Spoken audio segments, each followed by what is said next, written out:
오늘 다니엘 기도 19번째, 오늘의 강사는 모세이십니다.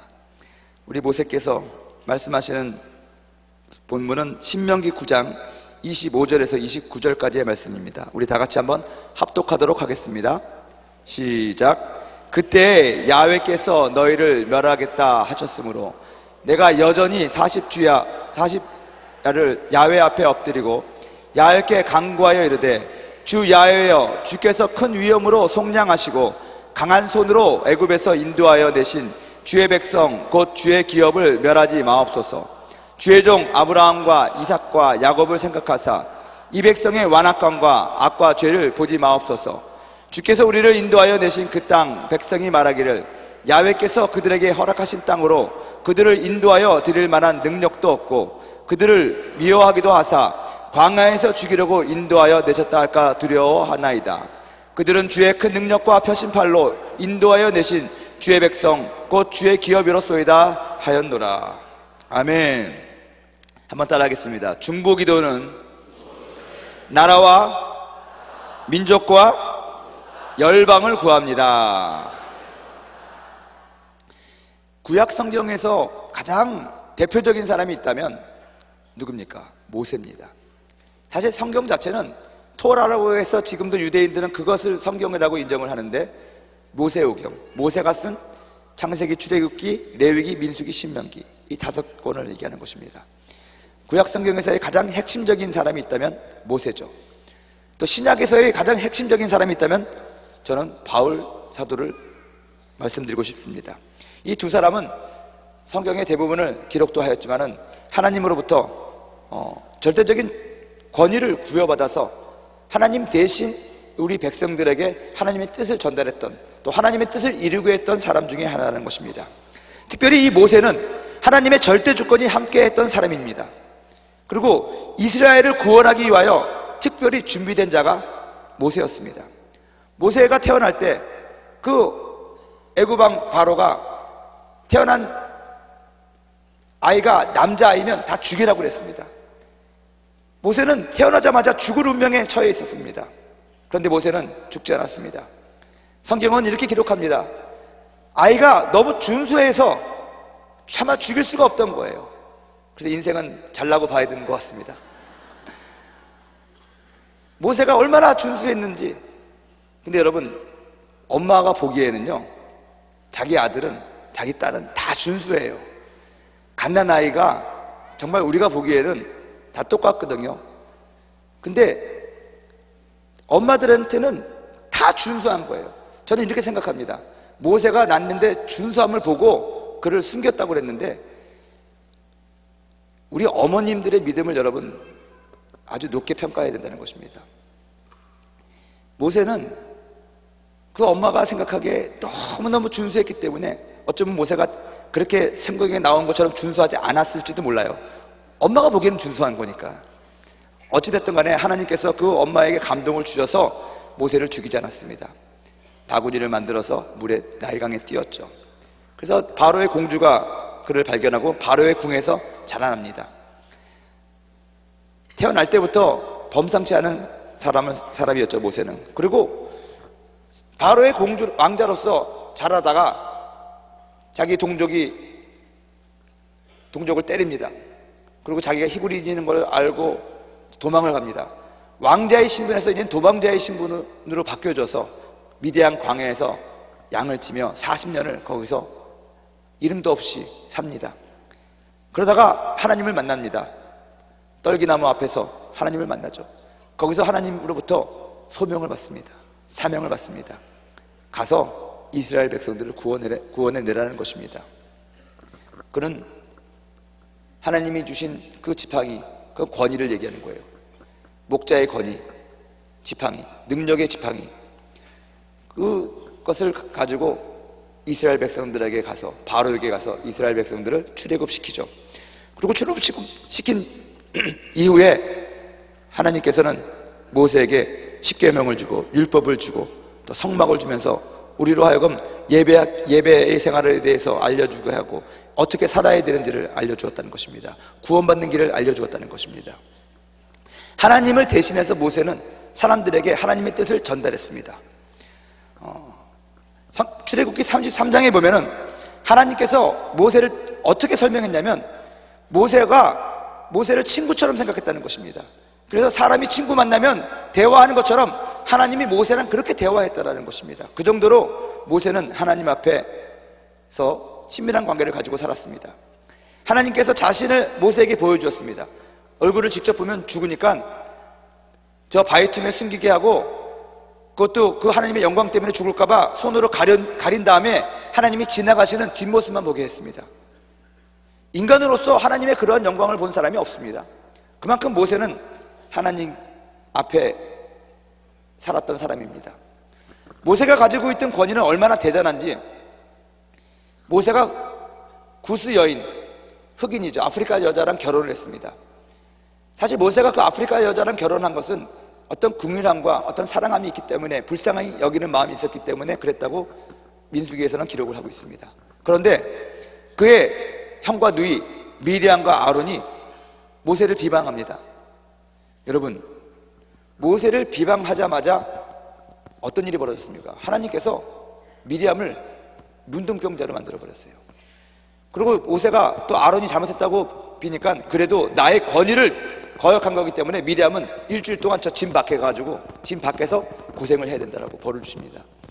모세가 실수를 했음에도 불구하고, 잘못을 했음에도 불구하고 하나님은 모세 편이었습니다. 왜냐?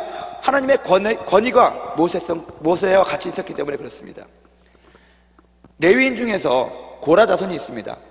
우리가 아삽을 공부했는데 시편을 쓴 사람들 보면은 다윗이 있고 솔로몬이 있고 모세도 있고 아삽도 있고, 그 다음에 고라 자손이 많이 노래를 부렸습니다. 레위인이었습니다. 찬양하는 민족이었습니다. 그런데 이 고라 자손 중에서 일부가 모세와 아론의 권위에 반역했습니다. 그랬더니 어떤 일이 벌어졌습니까? 땅이 갈라지면서 그 고라 자손들이 지옥으로 들어가 버린 거예요. 그 눈앞에서. 그리고 주님께서는 말씀하셨습니다. 모세를 거역한 것은 곧 나를 거역한 것이다. 모세는 이러한 엄청난 하나님의 권위를 가지고 있었다는 것입니다. 그리고 민수기 12장에는 12장 3절에서는 이런 권위를 갖고 있는 모세를 어떻게 설명하고 있습니까? 민수기 12장 3절에 이렇게 기록하고 있습니다. 이 사람 모세는 온유함이 지면의 모든 사람보다 더하더라. 이런 권위를 갖고 있으면 좀 권위주의가 있고 좀 우쭐하고 그럴 법한데 모세는 겸손했다는 것입니다. 온유했다는 것입니다. 하나님께서 모세가 80살이 될 때까지 훈련시키고 연단시키신 이유가 있어요. 모세에게 좋은 성품을 주기 위해서 그랬다는 거예요. 우리들이 성령의 은사를 많이 사모합니다. 신유의 은사를 사모하고 예언의 은사를 사모하고 기적을 베푸는 은사를 사모합니다. 좋습니다. 그런데 그런 은사는 어떻게 사용되는 줄 아십니까? 우리들의 인격을 통해서 사용되는 것입니다. 하나님의 능력이 총알이라면 그 총알을 쏘는 총은 여러분들이 가지고 있는 인격이라는 것입니다. 교만한 사람, 하나님이 능력을 받을 수가 없다는 것입니다. 모세의 온유함이 지면에 있는 모든 사람보다 온유해졌을 때 하나님이 모세에게 그러한 권위를 주셨다는 것입니다. 하나님의 권위를 주셨다는 것입니다. 이게 중요합니다. 여러분, 성령의 은사를 사모하시는 분이 있습니까? 여러분들이 성령의 은사를 담을 만한 그릇이 되어야 되는데 그 그릇은 여러분들의 인격입니다. 그래야지 성령의 열매가 나옵니다. 하나님께서 우리들에게 은사를 주시고 능력을 주신 이유는 그것을 사용함으로 말미암아 사랑과 희락과 화평과 인내와 자비와 양선과 충성과 온유 절제 같은 그런 성령의 열매를 우리들의 삶으로 하여금 나타내기 위해서 그런 것입니다. 여러분들의 바른 인격을 통해서 여러분들에게 주어진 은사가 사용되어졌을 때 여러분들의 삶 가운데서 그 사역의 결과가 사랑이 나오고 화평이 나오고 인내와 자비와 양선, 충성, 온유, 절제 같은 그런 사랑의 열매, 성령의 열매가 맺혀지게 될 것입니다. 모세는 이러한 사람이었습니다. 그럼에도 불구하고 모세의 가장 뛰어난 점은 뭡니까? 하나님과 인간 사이를 중보하는 중보자였다는 것입니다. 우리가 어저께 영적 싸움에 대해서 우리가 기도했는데 오늘도 계속해서 영적 싸움을 여러분들이 하셔야 될 것입니다. 영적 싸움을 하는 또 하나의 방법 가운데 하나가 뭐냐면 매우 중요한 것인데, 권위를 가지고, 영적 권위를 가지고 싸워야 되는 것입니다. 하나님이 여러분들에게 모세에게 주었던 영적 권위를 주셨습니다. 베드로전서 2장 9절에 보면 너희는 택하신 족속이요 왕같은 제사장이요 거룩한 나라요 그의 소유된 백성이다. 여러분, 과거에는 하나님께서 모세를 통해서 백성들과 소통하셨습니다. 그러기 위하여 모세에게 당신의 권위를 주셨습니다. 그러나 오늘날 예수 그리스도를 통하여 하나님과 우리 사이에 있는 휘장이 갈라졌다는 것입니다. 누구든지 예수 그리스도를 믿으면 모세가 받았던 그런 하나님의 영적 권위를 가지고 이 세상과 하나님을 연결하는 그런 중보자로서의 삶을 살게 되는 것입니다. 그런 사람에게 주시는 능력이 뭡니까? 은혜가 뭡니까? 영적 권위입니다. 하나님 보좌에 있는 그 권위를 주셨다는 것입니다. 그래서 여러분들이 마귀를 꾸짖을 때는 단호하게 영적 권위를 가지고 하나님의 자녀로서의 권위를 가지고 꾸짖어야 된다는 것입니다. 만일에 그들이 말을 듣지 아니하면 나중에 걔네들은 하나님 앞에 더 큰 벌을 받을 것입니다. 우리는 꾸짖을 만한 권위가 있습니다. 그래서 여러분들이 그 권위를 철저하게 인식을 하고 하나님의 권위를 사용해서 꾸짖어야 되는데, 아까 말한 것처럼 모세가 그런 권위를 가질 수 있었던 이유는 뭡니까? 온유했기 때문에 그렇거든요. 사랑이 있었기 때문에 그렇거든요. 그래서 여러분들의 마음 가운데 사랑과 온유와 겸손함이 있어야 된다는 것입니다.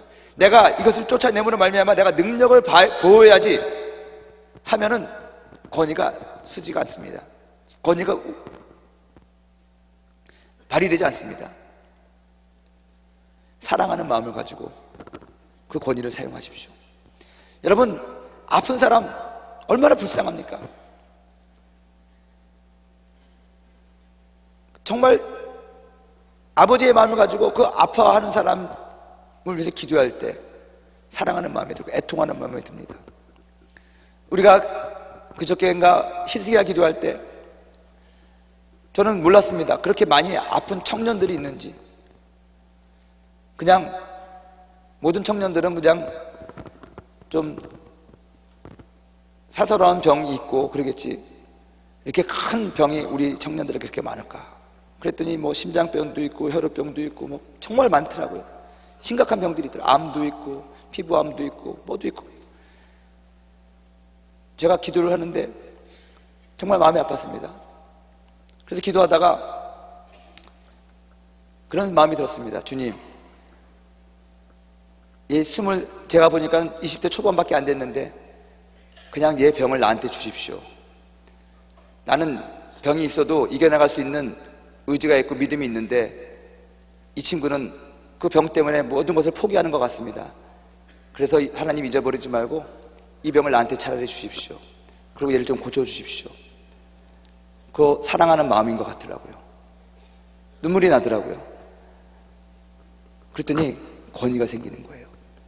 제 마음 가운데부터 말할 수 없는 그 권위가 생기는데 그 마귀에 대해서 아주 미워하는 마음이 들면서 이 사탄아 물러가라, 그 병의 세라가 물러가라. 그 순간 내가 기도하는 그 지체가 몸이 뜨거워지는 걸 느꼈습니다. 여러분, 권위는요 사랑하는 마음에서 시작이 되는 것입니다.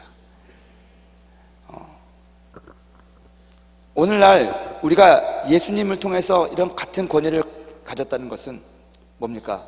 모세와 바울이 그랬던 것처럼 중보자로서 하나님과 세상을 중보하는 그런 사명을 가지고 살라고 하는 하나님의 뜻이라고 저는 믿습니다. 이스라엘 백성, 모세에게 있어서는 이스라엘이 모세가 중보해야 될 대상이었습니다. 근데 이 이스라엘 백성들은요 참 모세의 속을 많이 썩였습니다. 계속해서 실수를 반복했다는 것입니다. 우리들도 사실 그렇습니다. 그 실수를, 한번 한 실수를 다시 하지 말아야 되는데 계속해서 반복해서 짓습니다. 목사님, 정말 목사님이 의지를 쳐서 복종하고 그러라고 그랬기 때문에 정말로 내가 내 의지를 쳐서 복종하고 합니다. 근데 무엇이 홀린 듯하게 밤만 되면 나가고 또 그것만 보면 그렇게 하고 그렇습니다. 어떻게 합니까? 여러분, 제가 항상 얘기하잖아요. 우리들은 육과 혼과 영으로 구성이 되어 있거든요. 육신의 버릇은요, 약을 먹어야 됩니다. 예를 들어 가지고 어떤 중독에 걸리잖아요. 그러면 우리 근육과 우리 어떤 육체에서 그것을 원하는 거기 때문에 신경 안정제를 먹든지 뭐 해가지고 그 육신을 제어해야 됩니다. 그건 충분히 치료가 됩니다. 정신적으로 어떤 혼적인 중독과 어떤 그런 반복적인 습관이라든가 그런 게 있어요. 그러면 우리가 아주 단단하게 작심하고 그건 우리의 혼으로 끊어야 되거든요. 의지로 끊어야 되거든요. 결단을 해야 되는 것이거든요. 그래서 일부러 기도원에도 들어가고 막 그래야 됩니다. 텔레비전 다 부셔버리고 그러든지 뭐 그래야 됩니다. 근데 이 영적으로도 이게 우리를 묶고 있는 것이 있어요. 우리들의 인생을 보면 막 잘 나가다가 너무 쉽게 한꺼번에 옛날 과거로 확 돌아가는 경우가 있습니다. 이렇게 다니엘 기도회 21일 동안 하면서 많은 지체들이 목사님, 나 진짜 다시는 과거의 생활로 돌아가지 않을 거예요. 제가 어저께 레코드판을 부셨다고 하니까는 어떤 사람은 나도 못된 책들 다 버리고요, 내가 듣던 음악 버리고요, 내가 주렁주렁 달고 다녔던 그런 보석류들 더 버리고요, 막 그런 결단을 하는 사람도 있었습니다.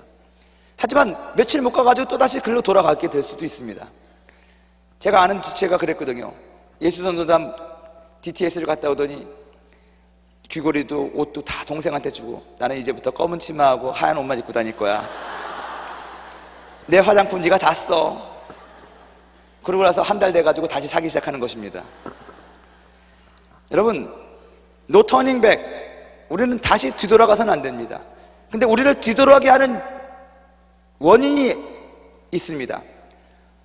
그 원인이 육적인 것이라면 약이라든가 어떤 운동을 통해서 끊으시고, 혼적인 것이라면 여러분들의 의지를 더 쳐서 복종해야 되는데, 그것이 만약에 영적인 원인이라면 여러분들이 오늘 영적 싸움을 해서 그 끈을 끊어버려야 된다는 것입니다. 그래서 오늘 지금 이 시간은 영적으로 우리를 묶고 있는 그 끈을 우리가 중보하고 대적하고 하는 시간을 갖도록 하겠습니다. 특별히 중보 기도를 하는데 나라와 민족을 위해서 중보도 하지만 다니엘 기도를 하면서 저한테 느껴지는 것은, 오늘 이 시간에는 여러분들 개인과 여러분들의 가족과 여러분들이 전도를 하기 원하는 그 대상자를 위한 중보 기도를 해야 되겠구나, 그런 생각이 들어서 그쪽으로 좀 몰아서 말씀을 드리겠습니다. 우리를 묶고 있는 영적인 그 세대적인 죄라고 얘기할 수 있습니다. 유전적인 죄죠. 그런 요인들은 낚싯줄과 같습니다. 보이지 않아요. 근데 분명히 우리랑 연결되어 있습니다. 그것이 우리들의 삶 속에 숨겨져 있습니다. 그것을 찾아내야 된다는 것입니다. 이스라엘 백성들은 하나님의 기적 속에 살았습니다. 매일 아침 만나와 메추라기가 자신의 텐트 앞에 있었습니다. 홍해가 갈라지는 것을 봤습니다. 늘 하나님의 임재가 있었습니다. 성막 그 위에 낮에는 구름 기둥이요 밤에는 불 기둥이 있었다는 것입니다. 기적입니다, 여러분. 하나님의 임재를 늘 보고 살았습니다.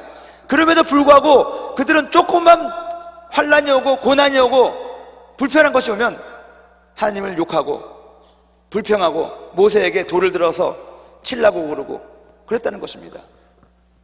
그 이유가 뭡니까? 성경은 얘기합니다. 잡족이 함께 와서 그렇다는 거예요. 잡족이라는 것은 뭐냐면 이스라엘 사람들이 뿐만이 아니라 애굽에서 400년을 살면서 거기서 같이 섞여져 있는 사람들입니다. 그러다 보니까 그 애굽의 문화와 애굽의 종교와 애굽의 영적인 어떤 그런 것을 가지고 온 사람들이 이스라엘 사람들과 결혼을 하고 같이 출애굽을 하면서 그들에게 알지 못하는 바이러스를 계속해서 퍼뜨렸다는 것입니다. 400년 된 거예요. 400년 된 거. 그러다 보니까는 아이들의 세계관도 많이 바뀌었다는 것입니다. 여러분, 400년이면 몇 세대가 지났습니까? 엄청난 많은 10세대가 많이 지난 거 아니겠습니까? 근데 예나 지금이나 자녀들은요, 엄마의 영향을 많이 받습니다. 엄마의 영향을 받아요. 그러면 지금도 이런 얘기 하거든요. 이스라엘 사람들은 디아스포라로서 세계에 다 퍼져서 살고 있지만 세대 차이가 별로 없다는 거예요. 왜 세대 차이가 없느냐? 쉐마 이스라엘 그래가지고 식탁 앞에서 토라를 지금도 똑같이 공부하고 그 말씀에 의해서 아이들을 양육하는데, 그 양육하는 주체가 누구냐? 어머니예요. 그래서 이런 말이 있습니다. 미국 사람과 이스라엘 사람이 결혼해도 엄마가 이스라엘 사람이면 그 자녀는 이스라엘 사람이라는 거예요. 엄마의 영향을 받는다는 것이죠. 무슨 말입니까? 애굽 사람의 영향을 받은, 애굽 사람의 양육을 받은 이스라엘 사람들이 국적은 히브리인이지만 생각은 애굽인으로서 살면서 그들이 가지고 있는 가치관과 그들이 가지고 있는 어떤 기준이 하나님 여호와 사상과는 완전히 달랐다는 것이에요. 그러다 보니까 계속해서 불평을 내고 했다는 것입니다. 그것을 온전하게 끊어야지만이 새로운 가나안 땅에 들어가서 이스라엘로서의 온전한 생활을 할 수가 있었던 거예요. 우리는 단순하게 이스라엘 백성들이 불평했기 때문에 가데스 바네아 그 광야에서 가나안을 정탐하고 와서 10명의 정탐꾼이 불평을 했기 때문에, 부정적인 보고를 했기 때문에 하나님께서 이스라엘 백성들을 회군시켜가지고 뺑뺑이를 돌렸다. 이거는 지극히 기초적인 얘기입니다. 하나님은 그거보다 더 큰 의미와 계획을 가지고 있었기 때문에 이스라엘 백성들을 다시 돌려보내서 40년을 돌리시고, 모세가 기분 나빠가지고 바위를 2번 쳤기 때문에 하나님께서 모세 너도 가지 말고 모든 사람들이, 이스라엘 사람들이 가나안에 못 들어가고 새로 태어난 사람들만, 광야에서 태어난 사람들만 들어가게 될 거야, 뭐 이렇게 얘기한 게 아닙니다. 하나님께서 가나안에서 새로 시작해야 될 이스라엘은 근원부터 완전히 싹 씨를 말려버리려고 했다는 것입니다. 광야에서 태어난 사람들은 애굽상을 모릅니다. 그리고 광야에서 새로운 가치관으로 교육을 받는 것입니다. 하나님의 임재와 하나님의 다스림을 직접 보면서 그들이 성장한 것입니다. 그게 40년 걸리는 거예요. 그렇지 않아요? 그리고 갈렙과 여호수아가 그들을 이끌고 가서 새롭게 시작한다는 것입니다. 여러분, 우리들이 지금 이제 새롭게 시작하려면 여러분들의 적어도 할아버지 때까지 한번 역사를 좀 잘 살펴보아야 됩니다. 여러분들의 사업을 지금 아닌 한 10년, 20년 것까지 한번 쭉 살펴봐야 된다는 것입니다. 회사를. 우리들을 교묘하게 붙잡고 있는 그 끈이 어디서부터 시작됐느냐? 왜냐하면 한번 안 되는 집안은 계속해서 안 되고요, 한번 안 풀리는 사업은 계속해서 안 풀리고 하는 경향이 없지 않아 있거든요. 예를 들어가지고 어떤 한 형제가 저한테 와서 외장하드를 하나 준 적이 있어요. 그 외장하드에는 뭐가 있냐? 포르노가 들어있대요. 그래요. 그래가지고 이게 다 포르노냐? 그랬더니 그렇다는 거예요. 목사님, 근데 이거를 이제는 이런 거 안 보고 버려야 되는데 버릴 수가 없어요. 그래서 버리라고. 목사님 드릴 테니까 목사님이 버려달라는 거예요. 그래가지고 제가 버려줬습니다. 근데 한 2달 정도 지난 다음에 그 형제가 또 와가지고 이번엔 USB 하나를 줬습니다, 저한테. 목사님, 죽어도 안 된다는 거예요. 그래서 왜 그러니? 고등학교 1학년 때부터 그 소위 말하는 야동을 봤는데 지금은 그걸 보지 않는다는 거예요. 근데 컴퓨터를 키면 그런 사이트에서 다운로드를 받지 아니하면 불안해가지고 아무것도 안 잡히니까 컴퓨터를 켜놓고 한쪽에는 그걸 다운로드 받고 자기는 일을 한다는 거예요. 보지도 않는다는 거예요. 근데 정리를 잘 해놨대요. 저도 궁금했어요. 어떻게 정리를 해놨는지. 그 형제 같은 경우에는 정말로 의지적으로 끊고 구르려고 그랬는데도 안 끊어지는 거예요. 그래서 상담을 했습니다. 밖에서 만나서 얘기를 쭉 했는데, 내가 너무 죄송한 얘기지만 신뢰가 되는지 모르겠지만 노골적으로 물어봤습니다. 너네 아버지 바람 피니? 그랬더니 깜짝 놀래요. 우리 아버지 바람기가 너무 많으세요. 너네 혹시 할아버지랑 할머니도 아니? 어떻게 사셨는지? 우리는 둘째 집 가정이에요. 둘째 부인 가정이라는 거예요.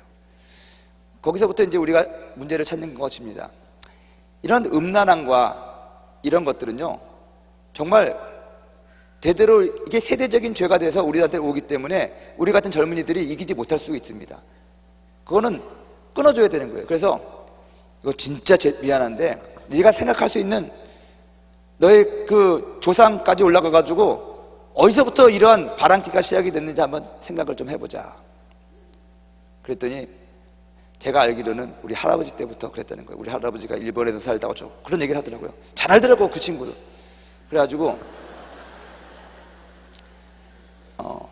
우리 그럼 기도하자. 기도하는데 네가 너의 할아버지의 죄를 대신해서 회개를 해야 된다.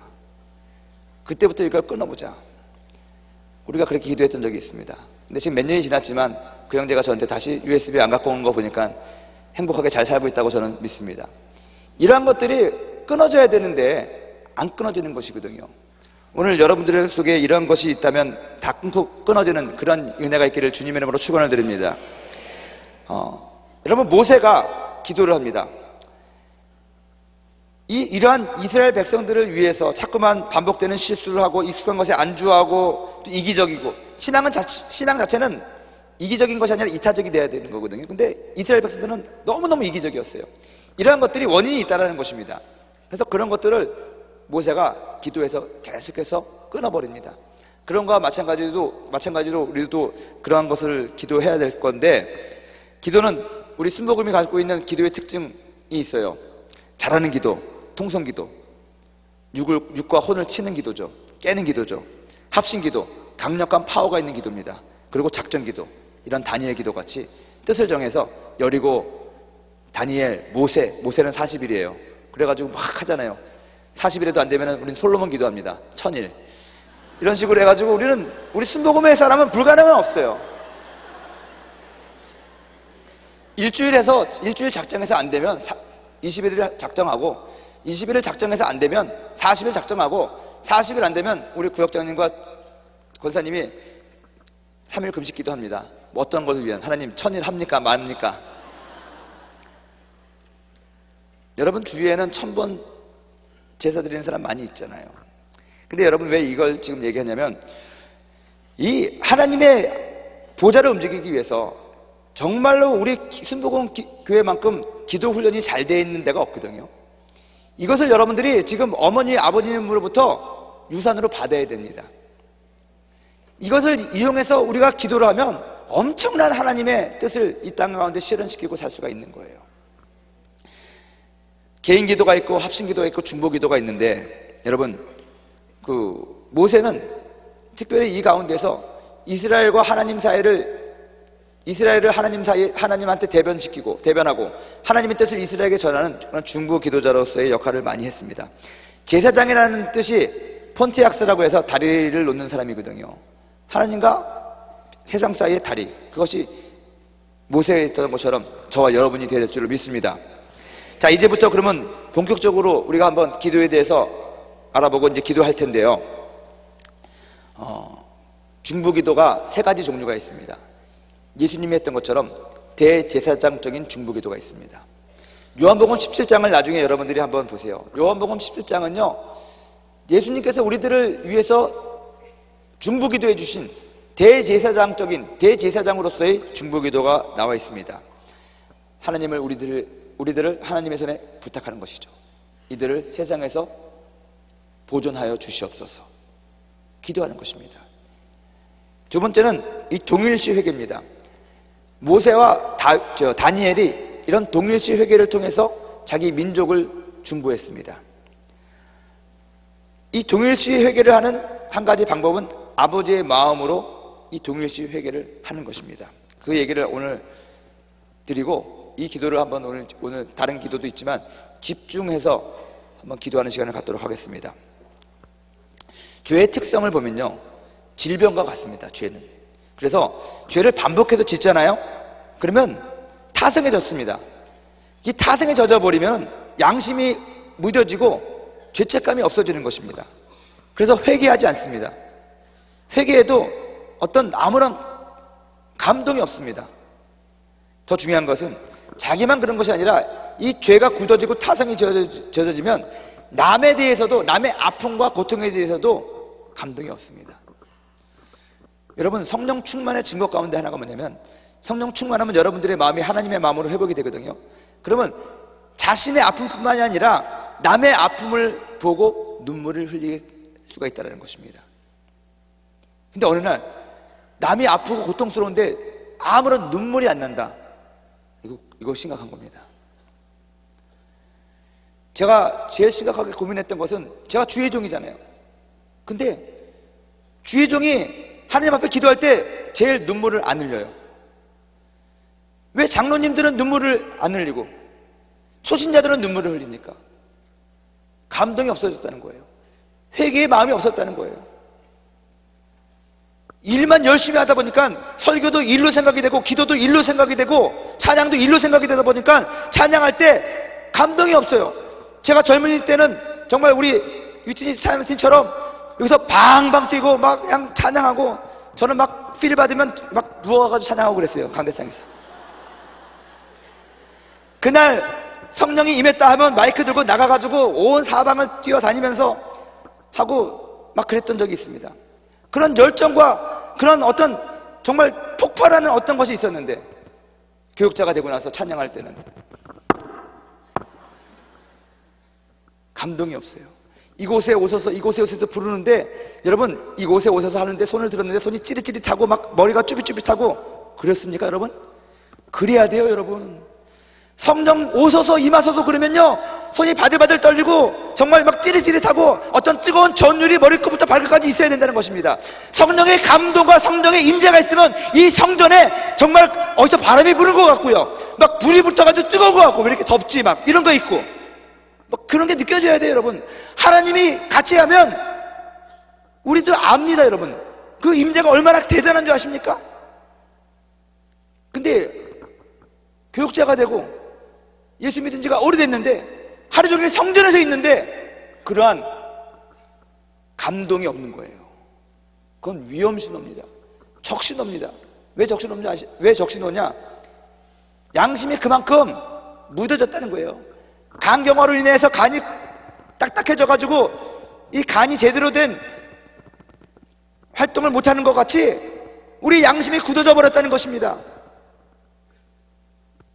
하나님의 임재를 못 느끼는 거예요. 그 이유는 뭐냐? 반복적인 죄가 있다는 것이고요, 타성에 젖었다는 것이고요. 우리가 이거는 정말로 심각하게 회개를 해야 될 줄로 믿습니다. 여러분들 가운데도 마찬가지입니다. 청년들이 기도하는데 내 마음 가운데 그러한 뜨거움과 열정이 없다. 그럼 여러분, 우리 안에 뭔가가 있는 것입니다. 그 죄를 온전하게 회개시키지 못하게 하는 뭔가가 있다는 것입니다. 그것을 오늘 지금 찾아내고 뽑아내버려야 된다는 것입니다. 죄에 대해서 여러분 또 한 가지 알아야 될 것이 뭐냐면, 죄라는 것은요 반드시 고통의 문제가 따라온다는 것입니다. 우리는 충동을 이기지 못해가지고 그냥 확 죄를 짓습니다. 근데 그 죄를 진 이후에 후유증은 매우 큽니다. 그 후유증 가운데에서 우리가 좀 생각해야 될 것은 뭐냐? 자기 자신이 아니라 내가 지은 죄 때문에 이 주변부가 너무너무 힘들어한다는 것입니다. 고통받는다는 것입니다. 그것을 우리는 간과하지 못하는 거예요. 예를 들어가지고, 이런 예를 들으면 좀 그렇지만 가장 우리가 이해하기 쉬울 거라고 생각을 하니까 얘기를 합니다. 어떤 한 가정에서 아버지가 바람을 펴가지고 두 번째 부인을 데리고 옵니다. 그러면 자기는 충동적으로 그럴 거 했지만, 자기 전에 쾌락을 위해서 그렇게 했지만, 두 번째 부인이 들어옴으로 말미암아 첫 번째 가족이 받아야 될 상처, 나중에 그 사람이 회개를 했다고 치십시다. 그러면 누구랑 살아야 됩니까? 자기가 데리고 온 두 번째 그 가족은 어떻게 해야 됩니까? 실질적으로 우리 네팔에서 이런 일이 너무 많았다는 거예요. 네팔은 일부 다쳐지니까. 결혼을 해서 두 번 결혼해서 왔는데 상처를 받았어요. 근데 그 사람이 예수 믿고 회개했어요. 그래서 이제는 일부 일처해야 되겠다. 누구를 버려야 됩니까? 그러면 나중에 결혼한 사람을 버려야 되는데, 그 사람은 뭡니까? 남자가 사랑한다고 그래가지고 결혼했는데 자기는 다 버림을 받는 것입니다. 그것이 자손으로 계속해서 이어지고 상처가 된다는 것입니다. 여러분, 우리 청년들 가운데도 마찬가지입니다. 남자들, 여자들 똑같습니다. 함부로 내가 너랑 사귀겠다는 말은 정말 조심해야 되는 것입니다. 아무런 책임 없이 우리 사귀어보자 하고 건너가지 말아야 될 선까지 건너가는 사람도 있습니다. 그러고 나서 우리 쿨하게 헤어지자, 그게 안 돼요 여러분. 그리고 이게 빗나가는 말인지 모르겠지만 그냥 얘기하겠습니다.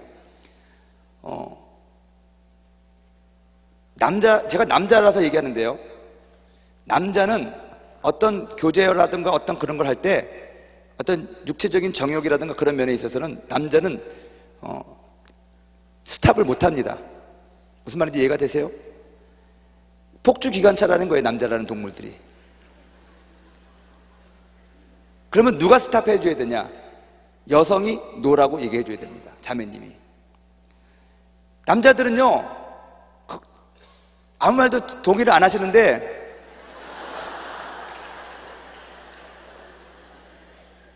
손을 잡으면 마음까지가 아니라 손을 잡으면 어디까지라고 막 계속 손 잡자, 어깨 잡자 뭐 하다 이렇게 하다가, 남자라는 동물들은요 아무리 신앙이 좋아도요 믿으면 안 돼요. 하나님이 만들 때 그렇게 이게 생물학적으로 만들어져 있어요. 그런 면에 있어서는 이성이 마비가 금방 온다는 거예요. 그러면 그런 것을 컨트롤 해주는 사람이 누구냐? 자매님이에요. 자매님한테 노라는 것을 가르쳐 줘야 된다는 거예요.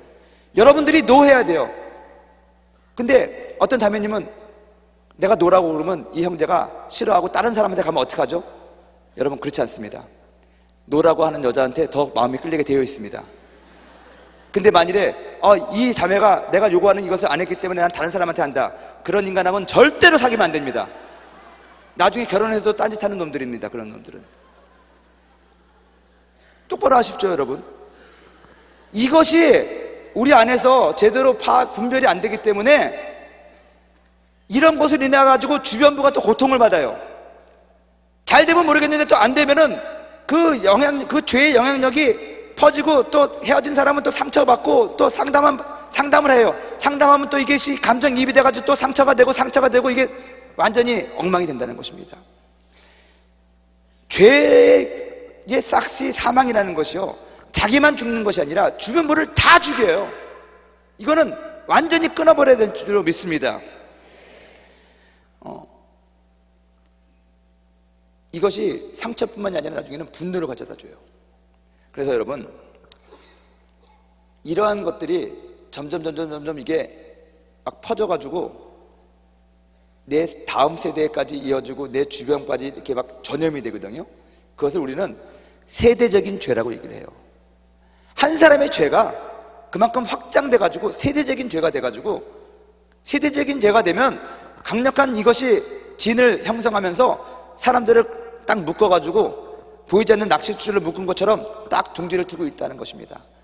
영적으로요. 그러면 여러분들이 어떤 일을 하다가도 갑자기 그것이 땡겨지면 자기도 모르게 뭔가 흘린 것처럼 끌려 들어간다는 것입니다. 예를 들어가지고 폭행, 손버릇 안 좋은 사람들 있죠? 그거 세대적인 죄일 경험이 많아요. 유전 잘 되는 그런 모습 중에 하나거든요. 알코올 중독, 간음, 사기, 이혼, 자살, 성추행, 게으름, 거짓말, 이런 것들은요 자기도 모르게 그냥 잡혀있는 경우도 없지 않아 있어요. 이런 것들을 끊어야 돼요. 아버지가 알코올 중독이라고 나는 절대로 술 안 먹는다는 사람이 알코올 중독이 돼요. 우리 부모가 이혼했으니까 나는 절대로 이혼하지 말아야지, 그런 사람이 또 이혼을 해요. 알게 모르게 이것이 계속해서 대를 이어서 더 중요한 것은 이 위에서부터 아래로 내려오는 것뿐만 아니라 옆으로도 퍼지는 거예요. 옆으로도. 이게 고통스러운 일의 연속이다. 내가 기도하면서 이걸 안 하려고 하는데도 계속해서 똑같은 일이 반복되고 내가 고통당하는 일이 계속해서 반복된다. 그러면 일단은 여러분, 영적으로 이것이 내려오는 세대적인 죄일 수가 있으니까, 저주일 수 있으니까 일단 끊어보는 것입니다. 예수 이름으로 끊어보는 것입니다. 아멘. 근데 여러분, 이러한 유전적인 죄를 끊는 방법이 무엇이냐? 오늘 제가 소개하는 동일시 회개라는 것입니다. 동일시 회개라는 건 뭐냐면, 다니엘이 21일 동안 기도할 때 하나님께서 70년이 지나면 우리 민족을 다시 예루살렘으로 보낸다고 했는데 이제 70년이 됐습니다. 우리를 보내주십시오. 그런데 우리가 해결하지 않은 것이 있습니다. 내 조상들이 하나님을 배반하고 하나님의 전을 부숴버리고 우상을 가져와서 우상 숭배를 했습니다. 다른 이방 여자들과 같이 결혼하면서 순수성을 잃지 못했습니다. 그것을 회개합니다. 그렇게 기도하거든요. 자기 조상의 죄를 대신해서 자기가 그 자리에 가서 회개하는 거예요.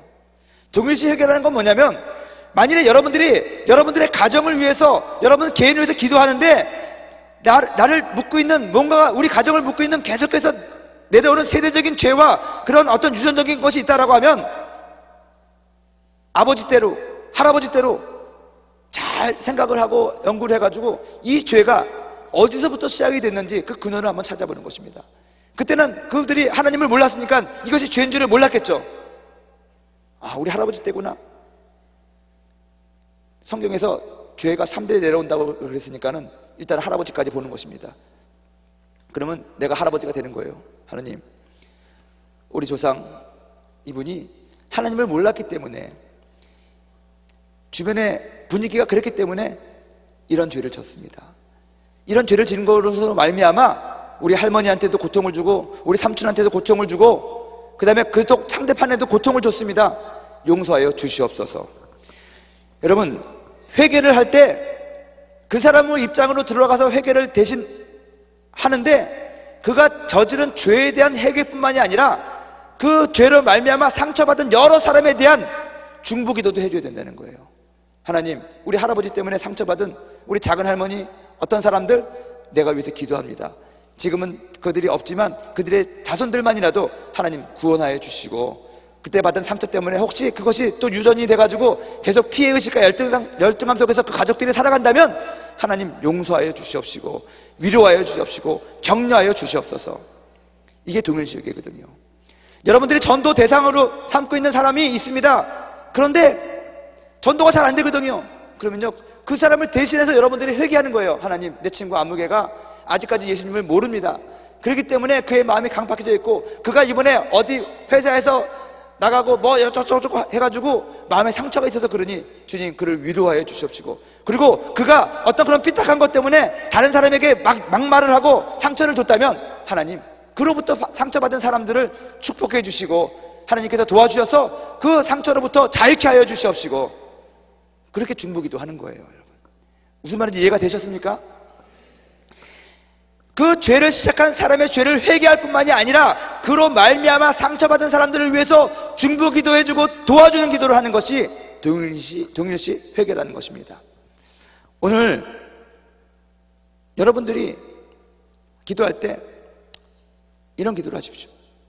먼저 자기 자신을 위해서 기도하십시오. 내가 왜 이 지긋지긋한 이 반복적인 이 습관적인 죄를 끊지를 못하느냐. 이것이 만일에 우리 가족 내력이라면, 내가 몸담고 있는 회사에서 내려오는 내력이라면 그것을 끊어버리기 원합니다. 하나님, 이 죄가 어디서부터 시작되는지 깨닫게 하여 주십시오. 깨달았으면 여러분들이 그 사람이 되어가지고 하나님 앞에 잘못을 비십시오. 예수님의 보혈을 바르시고 예수님의 보혈을 의지해서 그 죄를 회개하십시오. 그리고 그 죄로 말미암아 벌어졌던 모든 상처받은 사람들을 생각하면서 중보하십시오. 하나님, 혹시 이것 때문에 상처받은 사람들 용서해 주시고, 그 친구가 대신 여러분들이 그 친구가 되어서 그렇게 기도하는 거예요. 그러고 나서 전도해 보십시오. 훨씬 더 전도가 잘 됩니다. 마음이 열리게 되는 것입니다.